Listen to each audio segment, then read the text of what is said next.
Central government के employ को 30 जून से पहले सरकार को ये बताना है कि वो एनपीएस के साथ जाएंगे या यूपीएस के साथ। अभी तक लोग एनपीएस को तो अच्छे से समझ नहीं पाए कि उन्हें एनपीएस में कितनी पेंशन मिलेगी। ऊपर से सरकार एक और न्यू पेंशन स्कीम ले आई है। ऐसे में बिना किसी कैलकुलेटर के आपको ये कैसे पता चलेगा कि आपके लिए एनपीएस अच्छा है या यूपीएस। मैंने इंटरनेट में बहुत ढूंढा, लेकिन इन तीनों ही स्कीम के कंपैरिजन के लिए कोई भी कैलकुलेटर मुझे नहीं मिला। लेकिन अब आपको परेशान होने की जरूरत नहीं है। ओपीएस, एनपीएस और यूपीएस में कितनी पेंशन मिलेगी ये जानने के लिए मैंने एक कैलकुलेटर बनाया है, जिससे आप ये आसानी से जान पाएंगे कि आपको इन तीनों ही स्कीम में कितनी कितनी पेंशन बनेगी और आप इनका अच्छे से कंपैरिजन भी कर पाएंगे। आज के इस वीडियो में हम जानेंगे कि यूपीएस क्या है, यूपीएस और एनपीएस में क्या अंतर है, रिटायरमेंट के बाद आपको लमसम कितना पैसा मिलेगा, ओपीएस, एनपीएस और यूपीएस में हमें कितनी पेंशन मिलेगी, सर्विस में रहते हुए अगर डेथ हो जाती है तो फैमिली को कितना पैसा मिलेगा, रिटायरमेंट के बाद डेथ होने पर फैमिली को कितनी पेंशन मिलेगी, और लास्ट में हम ओपीएस, एनपीएस और यूपीएस तीनों को कंपेयर करके भी देखेंगे। इस वीडियो को देखने के बाद आपको पेंशन स्कीम के ऊपर कोई भी दूसरी वीडियो देखने की जरूरत नहीं पड़ेगी। हम इस चैनल में पैसा सेव करने से लेकर उसे इन्वेस्ट करने तक सभी पॉइंट पर बात करते हैं,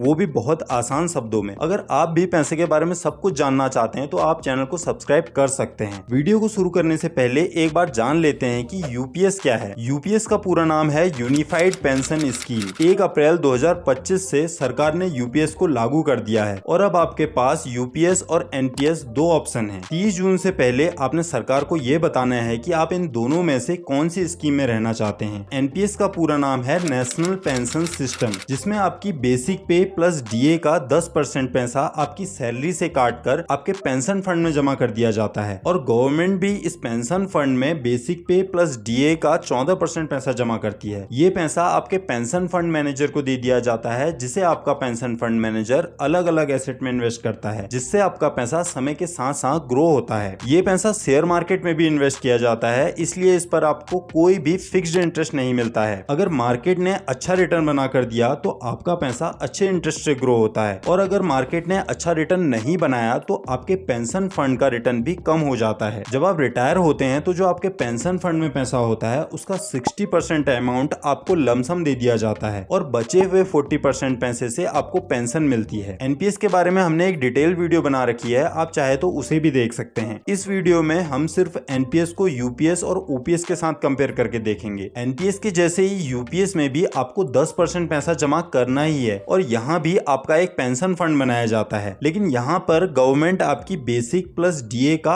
18% पैसा आपके पेंशन फंड में इन्वेस्ट करती है, जो कि एनपीएस में 14% है। अब एक बार यूपीएस के बारे में अच्छे से जान लेते हैं। अगर आप यूपीएस के ऑप्शन के साथ जाते हैं तो जब आप रिटायर होंगे तो रिटायरमेंट के पहले के 12 महीने की सैलरी का औसत निकाला जाएगा, और इस सैलरी का 50% पैसा आपको पेंशन के रूप में दिया जाएगा। यह आपकी लास्ट सैलरी से थोड़ा सा कम ही होगा, क्योंकि आपकी लास्ट सैलरी में इंक्रीमेंट भी लगा हो सकता है, तो ये किसी भी हाल में आपकी लास्ट मंथ की सैलरी से ज्यादा या बराबर नहीं होगा, थोड़ा सा कम ही होगा। ये तो रही बात पेंशन की। अब जानते हैं कि यूपीएस में रिटायरमेंट पर लमसम अमाउंट कितना मिलेगा। उसके लिए फॉर्मूला है बेसिक पे प्लस डीए का 10% गुणा एल। एल का मतलब आपने अपनी सर्विस में कितने मंथ कंप्लीट किए हैं अपॉन 6। यहाँ पे एल को आप सीधे सीधे अपनी सर्विस को 2 से गुणा कर देंगे तो लगभग एल आपको मिल जाएगा। इस फॉर्मूले में भी कुछ कंडीशन है। अगर आपने 25 साल की सर्विस की और आपने अपने पेंशन फंड में से कोई भी पैसा नहीं निकाला तो ये फॉर्मूला काम करेगा। 25 साल से कम या ज्यादा की सर्विस होने पर आपका लमसम अमाउंट कम या ज्यादा हो जाएगा। अगर आप 25 साल से कम की सर्विस करते हैं तो आपको लमसम अमाउंट भी कम मिलेगा और आपकी पेंशन भी कम हो जाएगी। लेकिन 25 साल से ज्यादा की सर्विस करने पर पेंशन तो उतनी ही मिलेगी, लेकिन लमसम अमाउंट बढ़ जाएगा। आपकी लेंथ ऑफ सर्विस और बेसिक पे के हिसाब से आपका एक बेंचमार्क कॉर्पस डिसाइड किया जाएगा। अब अगर आपने बीच में अपने पेंशन फंड से पैसा निकाला या आपकी लेंथ ऑफ सर्विस कम हो गई, जैसे कि वीआरएस के केस में होता है, तो आपका जो इंडिविजुअल कॉर्पस बनेगा वो बेंचमार्क कॉर्पस से कम होगा। इंडिविजुअल कॉर्पस वो कॉर्पस होगा जो कि आपका एक्चुअल में बनेगा, और बेंचमार्क कॉर्पस वो कॉर्पस है जो कि आपका बनना चाहिए। एनपीएस के साथ ही यूपीएस में भी आपको पेंशन फंड को कहां इन्वेस्ट करना है इसका ऑप्शन भी दिया जाता है। जब तक आप इसे चेंज नहीं करते तब तक ये डिफॉल्ट में ही रहता है, लेकिन अगर आप इसे चेंज करते हैं तो आपका पेंशन फंड भी कम बन सकता है और ज्यादा भी बन सकता है। अगर आपने पेंशन फंड का एसेट एलोकेशन डिफॉल्ट से चेंज कर दिया है तो इससे भी आपका इंडिविजुअल कॉर्पस का अमाउंट चेंज हो जाएगा। जैसे कि अगर आपने एसेट एलोकेशन को चेंज करके हाई रिस्क वाली कैटेगरी में डाल दिया है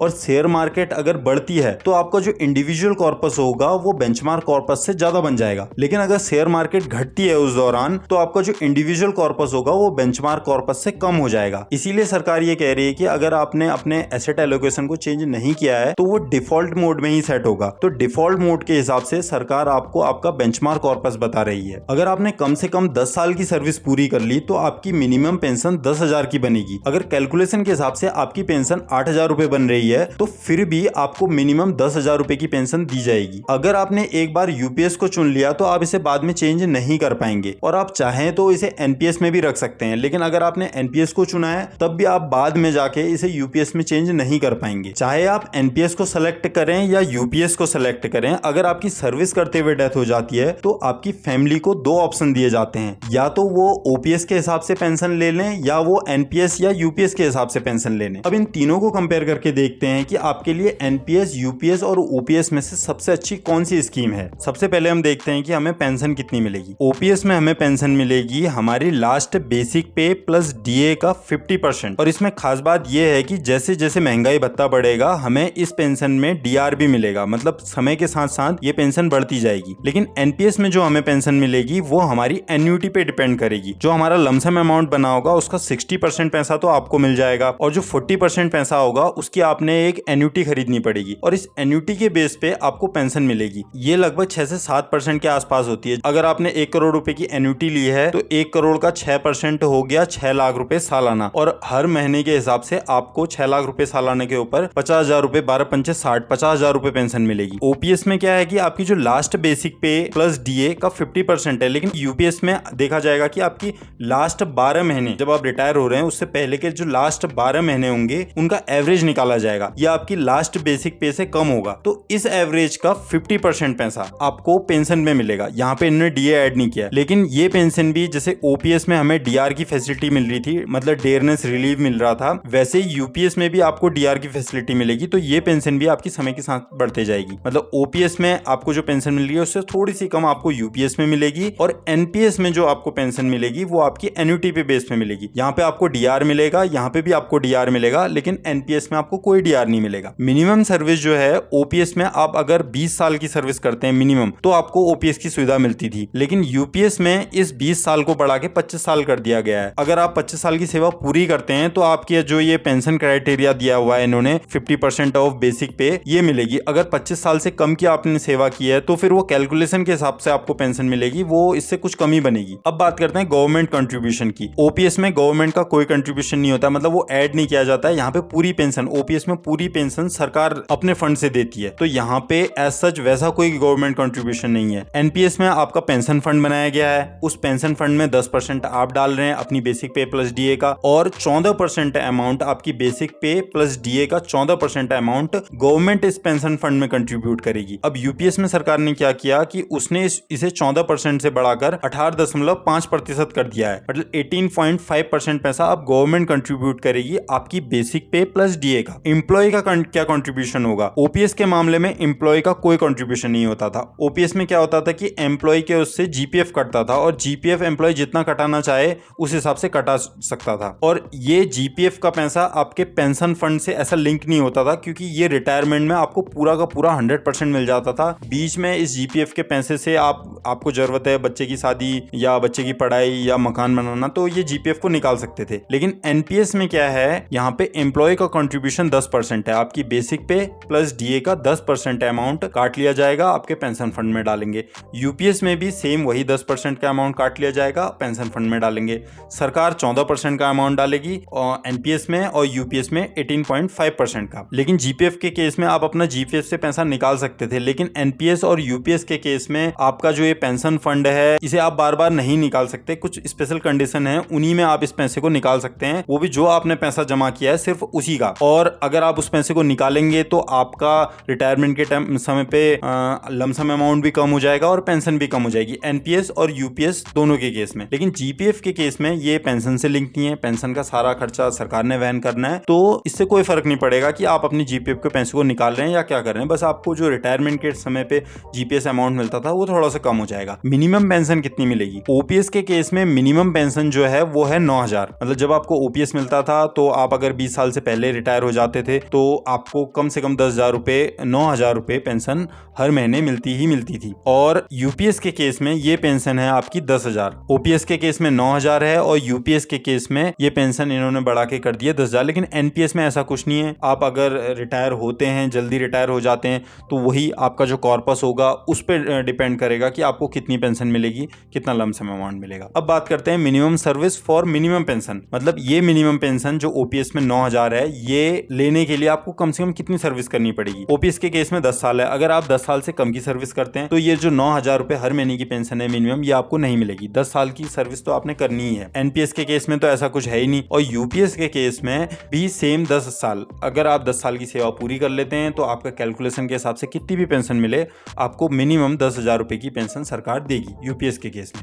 अब रही बात फैमिली पेंशन की, तो ओपीएस में क्या होता था, जैसे अगर आप रिटायर हो गए हैं और आपको एक अमाउंट मिल रहा है 1 लाख रुपए महीना, अगर आपको पेंशन मिल रही है और आपकी डेथ हो जाती है, तो आपकी फैमिली को जो आपकी लास्ट पेंशन होगी, जैसे कि हमारे इस एग्जांपल में 1 लाख रुपए आपकी अगर लास्ट पेंशन है, तो 60,000 रुपए आपकी फैमिली को फैमिली पेंशन दी जाएगी। तो 60% ऑफ लास्ट पेंशन। एनपीएस के केस में क्या होता है, आपकी एन्युटी जो बनी उससे आपने पेंशन परचेज की, आपको हर महीने एक पेंशन मिलेगी। लेकिन अगर आपकी डेथ हो जाती है तो ये पेंशन आपकी फैमिली, आपकी वाइफ को भी मिलेगी, ये आगे कंटिन्यू रहेगी। डिटेल में अगर आप एनपीएस के बारे में देखना चाहते हैं तो हमारे वीडियो को देख सकते हैं, हमने एक डिटेल वीडियो बना रखी है। यूपीएस के केस में भी सेम ओपीएस जैसा ही है। आपकी जो लास्ट पेंशन बनेगी उसका 60% आपकी फैमिली को फैमिली पेंशन के रूप में मिलेगी। अब बात करते हैं लमसम अमाउंट। ओपीएस के केस में आपका ऐसा कोई एम्प्लॉय का कंट्रीब्यूशन होता नहीं था, बस एक जीपीएफ का अमाउंट आपकी सैलरी से कटता था और ये जीपीएफ का अमाउंट 100% आपको आपके रिटायरमेंट पर दे दिया जाता था। वैसे हम इसको लमसम अमाउंट में नहीं कंट्रीब्यूट कर सकते हैं क्योंकि आपको जेब से कुछ कटा भी नहीं है, वो तो जीपीएफ का अमाउंट है, तो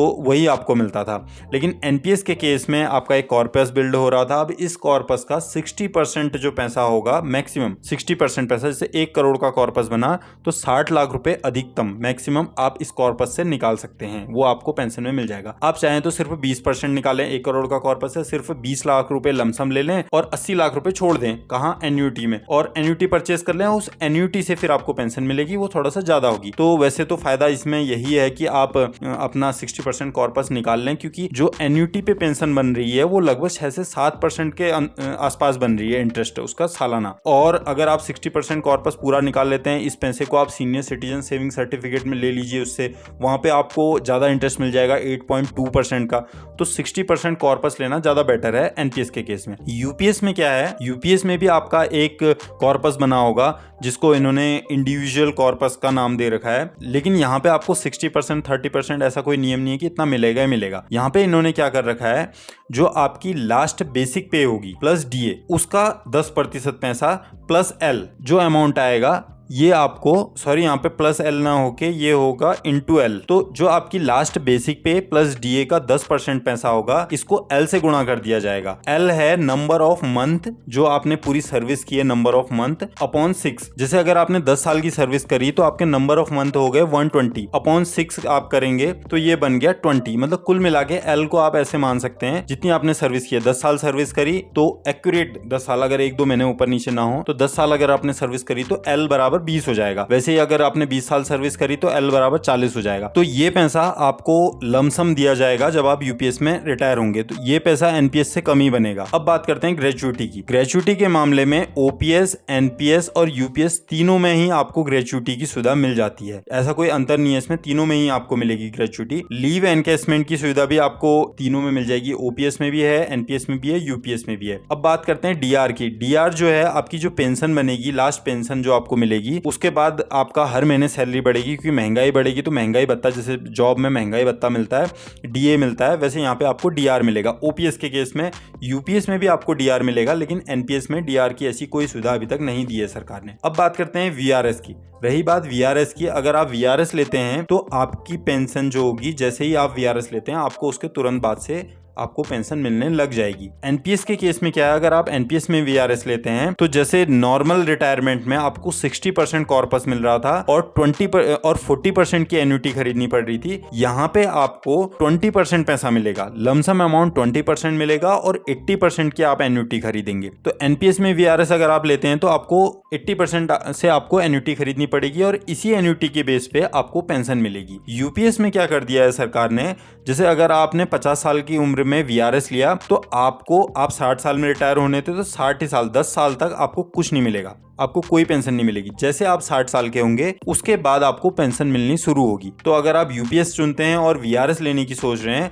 तो आपको यहाँ पे नुकसान होने वाला है, क्योंकि आपको फिर 10 साल का वेट करना पड़ेगा। अब इसको एक बार कैलकुलेटर में डाल के देखते हैं कि आपको यूपीएस, एनपीएस और ओपीएस में कितनी पेंशन मिलेगी। इस कैलकुलेटर में जो सेल मैंने येलो कर रखी है, आपने यहाँ पे ये डिटेल डालनी है और ये आपको बता देगा कि आपको ओपीएस में कितना मिलेगा, एनपीएस में कितना मिलेगा और यूपीएस में कितना मिलेगा। इस कैलकुलेटर को यूज करने के लिए आपने इसकी एक कॉपी बना लेनी है। कॉपी बनाने के लिए आप यहाँ पे क्लिक करेंगे और ये फाइल में क्लिक करने के बाद मेक को कॉपी कर देंगे। ये मेरी कॉपी है, आप इसको एडिट नहीं कर सकते। आप अगर मेक को कॉपी कर लेंगे तो एक कॉपी आपकी गूगल ड्राइव में सेव हो जाएगी, वहां पे आप इसमें कोई भी चेंज कर सकते हैं। पहले ये समझ लेते हैं कि ये कैलकुलेटर कैसे काम करेगा। सबसे पहले हम इसमें डालेंगे एज ऑफ ज्वाइनिंग, किस एज में आप सर्विस में आए हैं वो एज डालेंगे। फिर आप डालेंगे रिटायरमेंट एज, जिस एज में आप रिटायर लेना चाहते हैं, या नॉर्मली 60 की एज में हर कोई रिटायर होगा। अगर आप पहले भी रिटायर होना चाहते हैं तो यहाँ पे अपनी वो रिटायरमेंट एज डालेंगे, या किसी वजह से आप रिटायर जल्दी हो रहे हैं या आप वीआरएस ले रहे हैं तो आप अपनी वो एज यहाँ पे डाल देंगे। और हम तीसरी चीज जो इसमें डालेंगे ये बहुत इंपॉर्टेंट है, आपकी पहली सैलरी में जो आपको बेसिक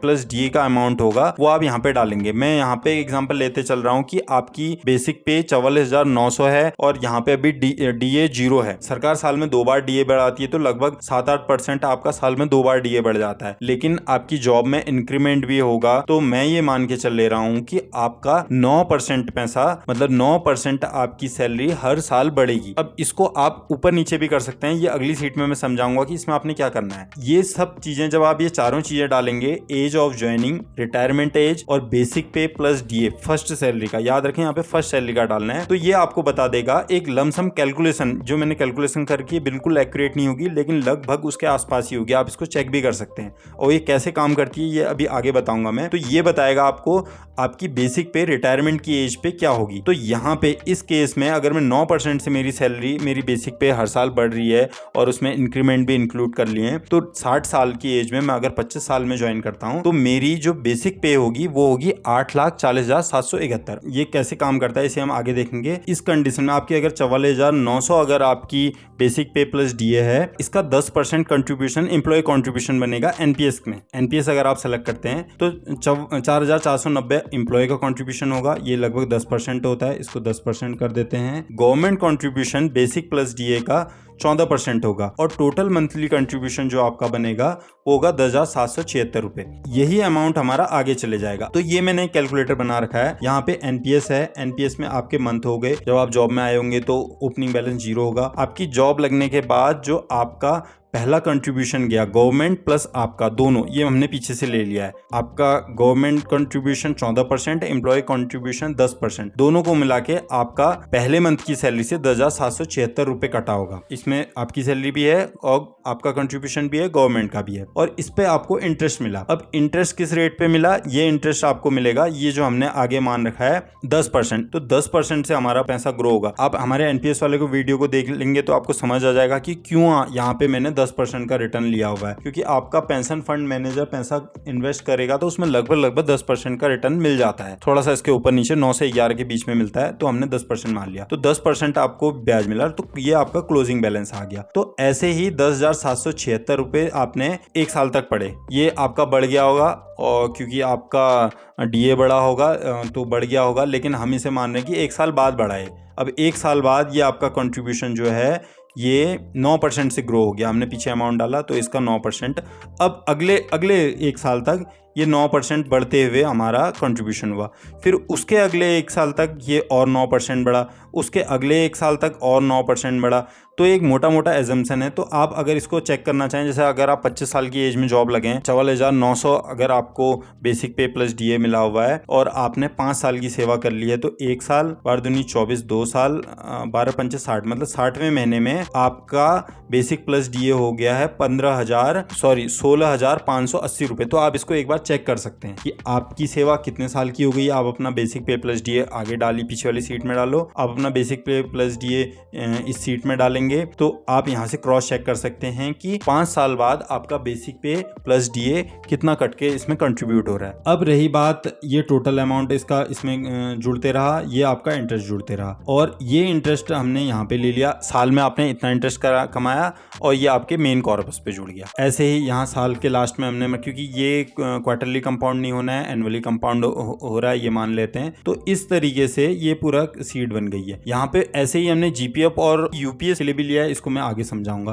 पहले हम एनपीएस का देख लेते हैं। तो एनपीएस के केस में हमने ले लिया, हमारा कंट्रीब्यूशन 10% इतना है, गवर्नमेंट कंट्रीब्यूशन 6286 रुपए है, हर साल 9% से हमारी सैलरी ग्रो हो रही है, हम ये मान ले रहे हैं, और जो हमारा पैसा इस गुल्लक में सेव हो रहा है इसमें हमें 10% का रिटर्न मिलेगा। तो रिटायरमेंट के समय यहाँ पे आप ये डालेंगे, ये खुद ही ले लेगा कि रिटायरमेंट के समय आपके पास कितना कॉर्पस होगा। आपके पास रिटायरमेंट के समय 10 करोड़ रुपए होंगे। और इसके साथ ही हम यहाँ पे जीपीएफ को भी समझ लेते हैं। 10% हमारा और 14% गवर्नमेंट का मिलके 14,000 बना। हमारा जेब से कितना जा रहा है, हमारी सैलरी से जो कट रहा है पैसा, गवर्नमेंट तो दे रही है 4,490 रुपए कट रहा है। मैं ये मान के चल रहा हूँ कि ओपीएस के केस में यही 10% पैसा, क्योंकि सेम कंपेरिजन करना है तो हम ये वो सैलरी हमें कम मिल रही है 4,490 रुपए, मैं ये मान के चल रहा हूँ आपने ओपीएस ले रखा है और आप 4,490 रुपए डाल रहे हैं अपने जीपीएफ अकाउंट में। जीपीएफ में जो इंटरेस्ट रेट होता है वो 10% नहीं होता, ये है 7.1%। यहाँ पे मैंने जीपीएफ का इंटरेस्ट रेट डाल दिया। तो जहां हमारा एनपीएस का पैसा 10% से ग्रो हो रहा था, जीपीएफ का पैसा हमारा ग्रो होगा 7.1% के हिसाब से। इसी तरीके से हमने जीपीएफ में भी देख लिया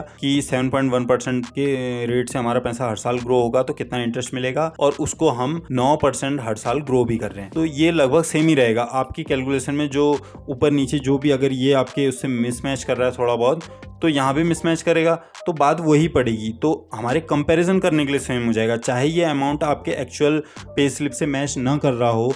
11,746 की जगह 11,400 या 11,500 या 900 रुपए आ सकता है, बहुत ज़्यादा अंतर नहीं आएगा। तो यहाँ अंतर जरूर लगेगा, लेकिन ये कंपैरिजन सेम हो जाएंगे क्योंकि सैलरी उसी रेट से ग्रो हो रही होगी। अब यूपीएस के केस में हमने क्या लिया, यूपीएस के केस में जो हमारा गवर्नमेंट कंट्रीब्यूशन 18.5%, तो यहाँ पे आपका कंट्रीब्यूशन 4,490 है, गवर्नमेंट ने आपका किया 8,300, तो टोटल मंथली कंट्रीब्यूशन बना 12,797 रुपए। वहां हमने 10,776 रुपए का कंट्रीब्यूशन हो रहा था, यूपीएस में 12,797 रुपए। वही यहाँ पे भी हम ले रहे हैं कि 10% से आपका पैसा हर साल रिटर्न आपको मिलेगा और 9% से आपका पैसा ग्रो होगा। तो यहाँ पे 12,700 पहले साल 700 800 मान लो 12,800 रुपए जमा हो रहे हैं, अगले साल लगभग 14,000 रुपए जमा हो रहे हैं हर महीने, उसके अगले साल 15,200 जमा हो रहे हैं। तो इस तरीके से हमने एनपीएस में जो हमारा पैसा कटेगा प्लस सरकार देगी उसका कैलकुलेशन कर लिया। जीपीएफ के केस में जो हम जीपीएफ में पैसा डाल रहे हैं लगभग 10% जो हमारा कट रहा है जीपीएफ के लिए, उसका कैलकुलेशन आ जाएगा। यूपीएस के केस में हमारा जो पैसा गवर्नमेंट ज्यादा दे रही है यूपीएस में एनपीएस की तुलना में, तो उसका कैलकुलेशन आ जाएगा। अब ये सीट ऐसे काम करती है, आपको क्लियर हो गया होगा। अब हम यहाँ देखते हैं कि किसमें क्या मिलेगा। सबसे पहले ओपीएस में देखो, ओपीएस में जीपीएफ कंट्रीब्यूशन गया और तो कुछ नहीं गया हमारी जेब से, वही वहां भी कटा। एनपीएस में भी 4,490 वो तो गवर्नमेंट ने दिया, यहाँ पूरा ही गवर्नमेंट उठा रही है बाहर। जीपीएफ में इंटरेस्ट रेट 7.1% मान लिया हमने। अब हमें इस हिसाब से हमारी जो लास्ट पे एट रिटायरमेंट एज बनेगी वो बनेगी 8,40,771 रुपए। इस 8,40,771 रुपए का 50% हमें मिलेगा पेंशन के रूप में ओपीएस में। तो हमारी पेंशन बनी 4,30,400 रुपए। इस पेंशन में हमें डीआर भी मिलेगा, मतलब हर महीने ये पेंशन बढ़ती जाएगी जैसे जैसे सरकार डीआर बढ़ाती जाएगी। और रही बात लमसम अमाउंट की, तो जीपीएफ में आपका पैसा बन गया होगा, ये जो पैसा आपका हर महीने जमा हो रहा है और ये ग्रो भी कर रहा है 9% से, और इसमें 7.1% का इंटरेस्ट मिल रहा है। तो कंपाउंड होते होते ओपीएस में आपको मिलेंगे 2,76,30,000 रुपए। ओपीएस में पेंशन मिली 4,20,000 की, लमसम अमाउंट मिला 2,76,00,000 का। सेम इसी कैलकुलेशन में एनपीएस में हमें क्या मिला, हमारा रिटायरमेंट कॉर्पस बना 10,48,00,000 का। इस रिटायरमेंट कॉर्पस का 40% पैसा बनेगा 4,19,00,000 रुपए, जिसकी हम पेंशन खरीदेंगे। और लमसम अमाउंट जो हमें मिलेगा वो मिलेगा 6,28,00,000 रुपए। तो यहाँ पे लमसम अमाउंट ओपीएस से ज्यादा है, लेकिन जो पेंशन है, अब इस पैसे की जो एन्युटी हमने खरीदी है 40% पैसा, इस पैसे से हम एक पेंशन खरीदेंगे। उस पैसे पे मान लो इस पैसे से आपने एक एफडी कर दी। अब एफडी में अमाउंट फिक्स होता है, लेकिन ये पैसा भी आपका शेयर मार्केट से लिंक होगा, लेकिन इसमें बहुत फ्लक्चुएशन नहीं होगा, ये 6 से 7% के आसपास होगा। तो हमने मान लिया इस पैसे, ये आपने एक एफडी कर रखी है जिसमें आपको 7% का इंटरेस्ट मिल रहा है, तो आपको हर महीने मिल जाएंगे 2,44,000। तो 2,44,000 रुपए की आपको पेंशन मिलेगी, 6,28,00,000 रुपए आपको लमसम मिलेंगे। ये होगा एनपीएस में रिटायर होने में, इसमें आपको कोई डीआर नहीं मिलेगा।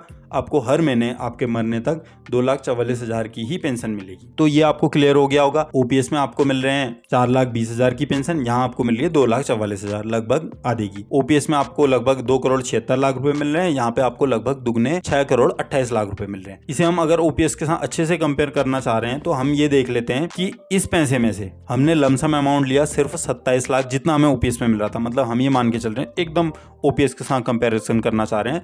तो कंडीशन 2 हमने मान ली, हमारे दोस्तों को ओपीएस में सेम चीज होते हुए ओपीएस में रिटायरमेंट होते वक्त मिले 2,76,00,000 रुपए, तो हमने लिए सिर्फ 2,76,00,000 रुपए। ठीक, तो जो हमारा रिटायरमेंट कॉर्पस था उसमें से हमने सिर्फ जितना हमारे दोस्त को मिला ओपीएस में लमसम उतना पैसा लिया, 2,76,00,000 रुपए। तो बचे हुए पैसा 10 करोड़ में से 2,76,00,000 घटाएंगे तो लगभग 7,71,00,000 रुपए बचेंगे। तो इस 7,71,00,000 रुपए की हमने एन्युटी ले ली। तो इस केस में हमें जो पेंशन मिलेगी वो मिलेगी 4,50,000 की। अब यहाँ पे ओपीएस में हमें जितना लमसम अमाउंट मिला सेम एनपीएस में भी मिल रहा है। ओपीएस में जो हमको पेंशन मिली 4,20,000 की, यहाँ पे हमें 4,50,000 की पेंशन मिल रही है। लेकिन ये 4,50,000 की पेंशन ओपीएस से कम है। क्यों? वहां आपको डीआर भी मिलेगा। जैसे जैसे डीआर का रेट बढ़ते जाएगा इंटरेस्ट, वैसे वैसे आपको हर महीने तनख्वाह बढ़ती जाएगी। यहाँ पे आपकी पेंशन फिक्स रहेगी। ये है दूसरी कंडीशन। तीसरी कंडीशन जो मैंने बनाई है वो बना रखी है यूपीएस के साथ कंपेयर करने के लिए। अब पहले यूपीएस को समझते हैं, फिर तीसरी कंडीशन देखते हैं। तो देखते हैं अब यूपीएस के मामले में क्या होगा। एम्प्लॉय कंट्रीब्यूशन 4,490 गया पहले महीने नौकरी लगने के बाद, फिर वो बढ़ते रहा 9% के रेट से, और आपको सरकार ने जमा किया 8,000 रुपए, टोटल बन गया 12। ये रेट बढ़ा, ये रेट भी बढ़ा हर महीने, और जो आपका पैसा इन्वेस्ट हुआ उस पैसे पर 10% का हमने रिटर्न मान लिया, जैसा कि हमने एनपीएस में माना था, क्योंकि वो लगभग सेम ही होता है। तो यहाँ पे जो आपका रिटायरमेंट कॉर्पस बनेगा वो बनेगा 12,44,00,000 रुपए। एनपीएस में बना 10,48,00,000 रुपए, 2 करोड़ ज्यादा बन गया। क्यों? क्योंकि गवर्नमेंट ने कंट्रीब्यूट ज्यादा किया था 4.5%। ये छोटा छोटा परसेंट आगे, छोटा छोटा अमाउंट यहाँ पे 2,000 का दिख रहा होगा, लेकिन ये कंपाउंड होते होते 2 करोड़ रुपए एक्स्ट्रा बन गए आपके कॉर्पस में। लेकिन एनपीएस में आपको इस पैसे का 60% मिल जाता, सॉरी ये इस पैसे का 60% मिलता और बचे हुए की आप पेंशन खरीदते। यहाँ पे ऐसा नहीं होगा। यहाँ पे सरकार क्या करेगी, अब पेंशन में मैंने रेड और क्रॉस डाल रखा है, वो इस वजह से डाला है कि यहाँ पे लेंथ ऑफ सर्विस आपकी हो गई है 35 साल, और सरकार की नजरों में आपका जो कॉर्पस बनना है वो बनना है 25 साल। जो आपका बेंचमार्क कॉर्पस है वो 25 साल की सर्विस के हिसाब से डिसाइड होता है। अगर आप 25 साल से ज्यादा की सर्विस करेंगे तो आपका कॉर्पस ज्यादा बन जाएगा। कॉर्पस ज्यादा बनेगा तो वो पेंशन ज्यादा नहीं देंगे आपको, पेंशन उतनी ही देंगे जो 25 साल के हिसाब से मिलनी थी, लेकिन लमसम अमाउंट जो है वो आपको ज्यादा मिल जाएगा। जितना भी ज्यादा आपने अपने बेंचमार्क कॉर्पस से ज्यादा पैसा जमा किया होगा वो आपको मिल जाएगा, पेंशन फिक्स रहेगी। तो हम इसको ठीक से कंपेयर करने के लिए हम मान लेते हैं कि आपकी जॉब लगी 35 साल की एज में। मैंने यहाँ 35 साल एज डाली, तो मैंने इसमें ये डाल रखा है कि अगर 25 साल से ज्यादा की अगर आपकी सर्विस आप ले लेते हैं, मान लीजिए जैसे 30 साल की सर्विस ले लेते हैं, तो ये रेड कर देना, क्रॉस कर देना, जिससे आपको पता चले कि हाँ 25 साल ही लेना है अगर आपको यूपीएस को कंपेयर करना है। तो अब मैं 35 डालता हूँ तो ये ठीक हो गया। तो 35 साल डाल ली मैंने, तो 25 साल की सर्विस हो गई, तो ये ठीक आ गया। और ये सारे अमाउंट चेंज हो गए, ओपीएस का भी चेंज हो गया, एनपीएस के भी तीनों कंडीशन में चेंज हो गया, यहाँ भी चेंज हो गया। तो इस हिसाब से अगर आप 25 साल की सर्विस करते हैं वही उतना ही पैसा गया आपका, ये भी वही गया, मंथली कंट्रीब्यूशन वही गया 10% से। तो अब आपका कॉर्पस जो बना वो बना 3,58,00,000 का, क्योंकि सर्विस आपकी कम हो गई 25 साल। यहाँ भी 25 साल के हिसाब से कैलकुलेशन होगी, एनपीएस में भी ओपीएस में भी। तो 3,58,00,000 आपका कॉर्पस बना था। सरकार क्या कह रही है, सरकार कह रही है हम आपको पेंशन फिक्स देंगे। फिक्स देंगे, कैसी फिक्स देंगे? वो कह रहे हैं जो आपकी लास्ट के 12 मंथ की जो सैलरी होगी उसका एवरेज निकाला जाएगा, जो कि आपकी लास्ट सैलरी से कुछ हजार कम ही होगा, और इसका 50% पैसा आपको दे दिया जाएगा पेंशन के रूप में। इसमें डीआर भी मिलेगा आपको, जैसे ओपीएस में डीआर मिल रहा था, हर महीने सैलरी बढ़ती, वैसे यहाँ भी आपकी हर महीने सैलरी बढ़ेगी आपके डीआर के बेस पे। एनपीएस में विदाउट डीआर है, यहाँ आपको कोई डीआर नहीं मिलेगा। तो 1,77,000 आपकी पेंशन बनी। लमसम अमाउंट आपको मिला जो आपकी लास्ट सैलरी थी उसका 10% गुणा जितनी आपने सर्विस की है, जितने महीने, उसका भागा 6। मान लीजिए 25 साल की 25 का दुगना मतलब 50, जितनी की आपने सर्विस करी उसका दुगना कर देंगे। तो ये यहाँ पे पूरा फॉर्मूला डाल रखा है। तो लमसम अमाउंट मिला आपको 4,26,000 रुपए। ये बहुत ही कम लमसम अमाउंट है। एनपीएस में आपको लमसम अमाउंट मिल रहा था आपका 1,80,00,000 रुपए, यहाँ आपको मिल रहा है 4,26,000 रुपए, बहुत ही कम है। इसको आप यूपीएस के साथ कंपेयर करना चाहते हैं, अब जैसे यही कॉर्पस है आपका, तो सरकार आपको इस पैसे से आराम से 2 लाख रुपए की पेंशन दे सकती है। 2 लाख रुपए की पेंशन दे सकती है हर महीना, लेकिन वो इसमें डीआर नहीं देगी। मतलब मोटा मोटा मान मान लो आप रिटायरमेंट हुए, आपका रिटायरमेंट जो कॉर्पस बना है वो बना है आपका 3,58,00,000 रुपए। इस पैसे को आपने पकड़ा या सरकार ने ही पकड़ा, पेंशन फंड मैनेजर ने पकड़ा, उसने मान लो एफडी कर दी 7% के हिसाब से, तो वो आराम से, उसको कुछ नहीं करना है, वो 7% पैसा आपका हर साल, आपको जो पैसा आपके पास आएगा 7%, उसके हिसाब से आपको हर महीने 2,06,000 रुपए की पेंशन मिल जाती है, या पैसा वो आराम से आपको दे सकता था। अब इसी कैलकुलेशन को अगर हम एनपीएस के साथ करके देखें, हमने एनपीएस में तो चलो हमारा कॉर्पस कम का जमा हुआ था, 3 करोड़ का ही हुआ था। यूपीएस में आपको लमसम अमाउंट मिला है 4,26,000 रुपए। यूपीएस में आपका जो लमसम अमाउंट 4,26,000 रुपए मिल रहा था, हम ये मान के चल रहे हैं आप अगर एनपीएस में भी सिर्फ 4,26,000 रुपए लमसम में लेते, तो इस रिटायरमेंट कॉर्पस में से जो आपने पैसा लिया 4,26,000, बचा हुआ पैसे से आपने एन्युटी ले ली, ठीक, 2,69,00,000 की आपने एन्युटी ले ली। तो यहाँ पे कंडीशन 3 में, क्योंकि एनपीएस में तो आपके पास सुविधा है, आप या तो पूरा 60 ले लो या 60 से कम ले लो। यहाँ 60 से कम लिया इससे कंपेयर करने के लिए, यहाँ 60 से हमने उतना ही लिया जितना यूपीएस में मिल रहा है। 3 दोस्त है ना, एक दोस्त को मान लो यूपीएस से पेंशन मिल रही है, एक को एनपीएस से और एक को यूपीएस से। अब यूपीएस में आपके दोस्तों को जो लमसम अमाउंट मिला, आपने सेम उतना ही लमसम अमाउंट लिया, बाकी का अगर एन्युटी कर दी, तो यहाँ पे आपको जो पेंशन मिली वो मिल रही है 1,73,000 की। यूपीएस में कितनी मिल रही थी? 1,77,000 रुपए की। कुल मिला के यूपीएस और एनपीएस देखिए, लमसम अमाउंट सेम, पेंशन 1,77, 1,73, ये 1,77 ज्यादा है, तो यूपीएस में आपको स्लाइटली थोड़ा सा फायदा हो रहा है। एक तो यहाँ पे आपको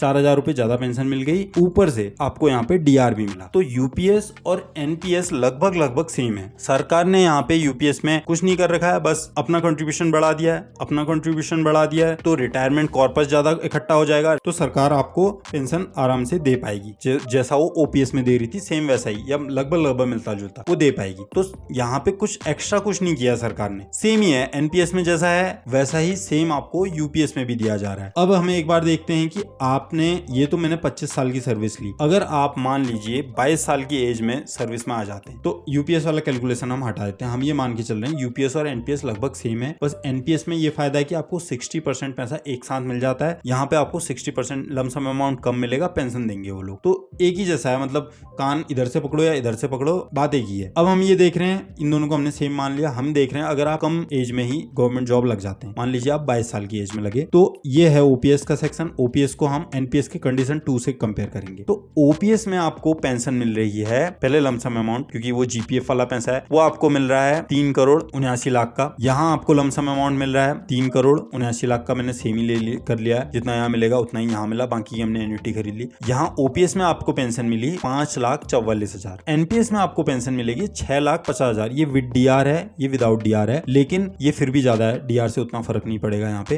तो अगर आपकी सेवा, अगर आप कम एज में जॉब लग जाते हैं, तो आपको एनपीएस में फायदा होगा या यूपीएस में फायदा होगा, क्योंकि आपका कंट्रीब्यूशन जो ये रिटायरमेंट कॉर्पस है वो ज्यादा हो जाएगा। ऐसे ही अगर आप एज ऑफ ज्वाइनिंग, आपने मान लो 19 साल की एज में ही नौकरी लग जाते हैं, फिर तो ये अंदर देखिए, रिटायर लमसम अमाउंट हमने सेम ले रखा है, यहाँ आपको 7 लाख की पेंशन मिल रही है, यहाँ आपको 9,34,000 की पेंशन मिल रही है। अब लेकिन अगर आपकी जॉब लगते हैं आप 25 साल में, अभी आप कैलकुलेट कर लेना कि लगभग कितने साल की सेवा होगी, ये 35 साल की सेवा होगी। अगर आप 25 साल में 35 साल की जॉब कर रहे हैं, तो यहाँ आपको पेंशन मिलेगी 4,20, यहाँ 4,50, तो लेकिन डीआर, उसमें तक डीआर भी बहुत होगा, तो ये पेंशन ओपीएस वाली ज्यादा होगी एनपीएस की तुलना में। तो कुल मिला के एनपीएस जो है ओपीएस से पीछे ही है, तो ओपीएस मिलना है तो सबसे बेस्ट है, तो ओपीएस मिल रहा है तो सबसे अच्छा है। लेकिन इस ओपीएस में गवर्नमेंट कहती है कि हमारे पास ज्यादा बोझ पड़ता है पेंशन देने में, और वो ऑब्वियसली पड़ता भी है। एनपीएस का ऑप्शन सरकार ने हमें दिया, लेकिन इसमें हमें पेंशन कम मिल रही है ओपीएस की तुलना में। यूपीएस और एनपीएस का वो तो क्लियर ही है, मैं यहाँ पे 35 डाल के देख रहा हूँ और इसको इससे कंपेयर कर रहा हूँ, तो यूपीएस और एनपीएस में कोई बहुत ज्यादा अंतर नहीं है। आपको अगर लमसम रिटायरमेंट आप चाहते हो, रिटायरमेंट में लमसम एक साथ ज्यादा पैसा मिल जाए, तो एनपीएस ले लो। अगर आप चाहते हो कि नहीं मुझे एक साथ ज्यादा पैसा नहीं चाहिए, मुझे पेंशन ज्यादा मिलनी चाहिए, तो आप यूपीएस ले लो। लेकिन सरकार को यहाँ पे कुछ एक्स्ट्रा नहीं करना है, वही आपका कॉर्पस घुमाना है, उसी से देना है। यहाँ पे सरकार को कुछ एक्स्ट्रा नहीं करना है, वही है, तो चीज दोनों सेम है। अब आपने क्या करना है, अगर आप इसको अच्छे से कंपेयर करना चाहते हैं, अगर आप कुछ ही दिन बाद रिटायर होने वाले हैं, आपको पता चल गया होगा कि आपका रिटायरमेंट कॉर्पस कितना बन रहा है, वो आप वेबसाइट में या एनपीएस के ऐप में भी चेक कर सकते हैं। तो उस रिटायरमेंट कॉर्पस को आप यहाँ पे डालिए,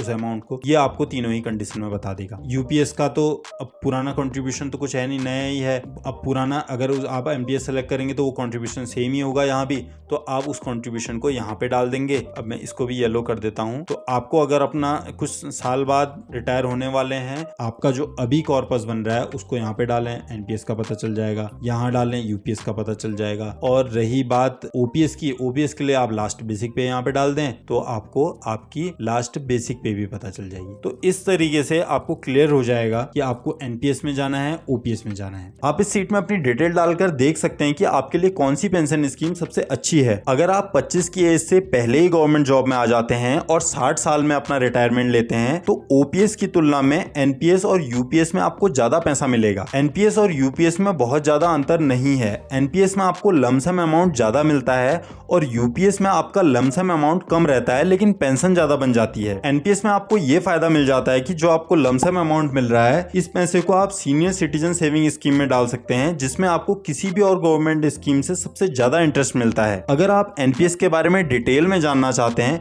तो आप इस वीडियो को देख सकते हैं, और अगर आप सीनियर सिटीजन सेविंग स्कीम के बारे में जानना चाहते हैं तो आप इस वीडियो को देख सकते हैं।